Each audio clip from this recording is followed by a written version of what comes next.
वज़ीर-ए-आज़म शहबाज शरीफ का रावलपिंडी का भी दौरा। इंतजामिया ने वज़ीर-ए-आज़म को मामू बना दिया। इंतजामिया ने वज़ीर-ए-आज़म के जाते ही म्यूनिसिपल कॉरपोरेशन में लगाया गया आटा कैंप बंद कर दिया।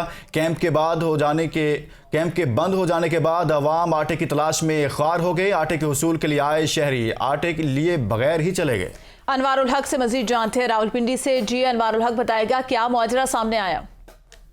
जी बिल्कुल, ये वज़ीर आज़म शहबाज शरीफ का दौरा था आज रावलपिंडी, जहाँ पे मुफ्त आटा कैंप लगाया गया लियाकत बाग के मुकाम पे, जहाँ पे कल से रात से इंतजामिया ने जो है इस जगह को तब्दील करके वज़ीर आज़म शहबाज शरीफ के दौरे के लिए जो है उन्होंने खुसूसी तौर पे एक VIP कैंप लगाया था म्यूनिसिपल कॉरपोरेशन के दफ्तर के अंदर।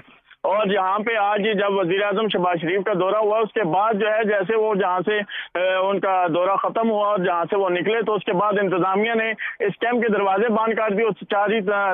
इसको सारी तरफ से जो है वो घेर लिया, अवाम को उन्होंने बाहर निकाल दिया और इस टाइम जो अंदर जितने इंतजाम किए गए थे सब समेटना शुरू कर दिए गए, जबकि अवाम को ये कहा जा रहा है इस टाइम सिस्टम नहीं चल रहा।